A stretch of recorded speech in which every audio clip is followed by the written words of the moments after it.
क्या आपने कभी गौर किया है कि संत महात्मा, ब्राह्मण या वेद पाठी पुरुषों के सिर पर एक विशिष्ट चोटी यानी शिखा क्यों होती है?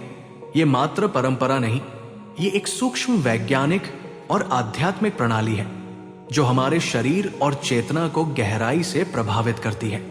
हमारे शास्त्र कहते हैं, चूड़ा कर्म द्विजातिना सर्वेशामेव धर्मता, यानी चूड़ा संस्कार, शिखा केवल एक संस्कार नहीं बल्कि ये आत्मिक ऊर्जा को दिशा देने वाला एक यंत्र है। मस्तिष्क का जो केंद्रीय भाग है, जहां ब्रह्मरंध्र स्थित होता है, वही वह दिव्य द्वार है जहां से आत्मा ईश्वर से जुड़ती है। ये स्थान केवल अध्यात्म का केंद्र नहीं बल्कि एड़ा, पिंगला और सुषुम्ना नाड़ियों का संगम भी है। और सुषुम्ना नाड़ी यही वो ऊर्जा मार्ग है जो आध्यात्मिक उन्नति और कुंडलिनी जागरण का द्वार खोलता है। अब सोचिए, इतना संवेदनशील और ऊर्जावान केंद्र, क्या इसकी रक्षा नहीं होनी चाहिए?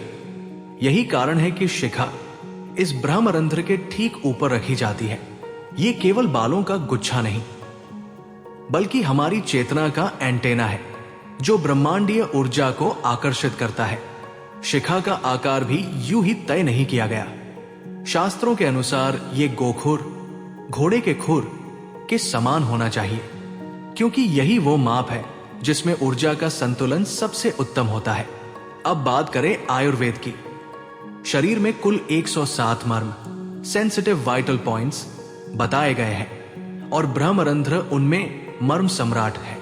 इसका सीधा संबंध हमारे स्नायु, तंत्रिका तंत्र और मानसिक स्थिति से होता है।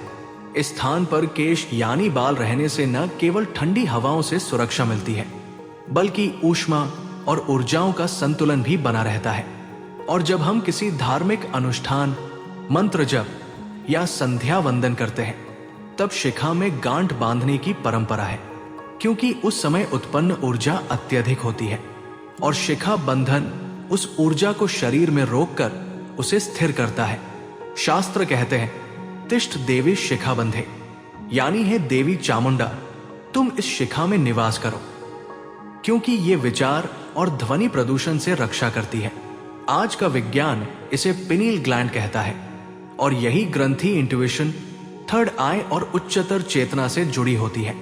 शिखा केवल एक पहचान नहीं बल्कि ये हमारी आध्यात्मिक सुरक्षा कवच, ऊर्जा संग्रहक और ब्रह्मांड से संपर्क का माध्यम है।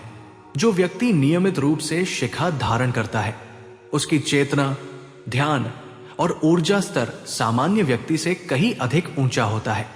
क्या आपने कभी शिखा धारण की है या आपके परिवार में किसी ने किया है? क्या आप विश्वास करते हैं कि शिखा ब्रह्मांड से जुड़ने का माध्यम हो सकती है? आपका अनुभव, विचार या कोई परंपरा जिससे आप जुड़े हो, नीचे कमेंट बॉक्स में अपने विचार जरूर साझा करें। इसके साथ ही वीडियो को लाइक, कमेंट, शेयर और चैनल को सब्सक्राइब करना ना भूलें। धन्यवाद।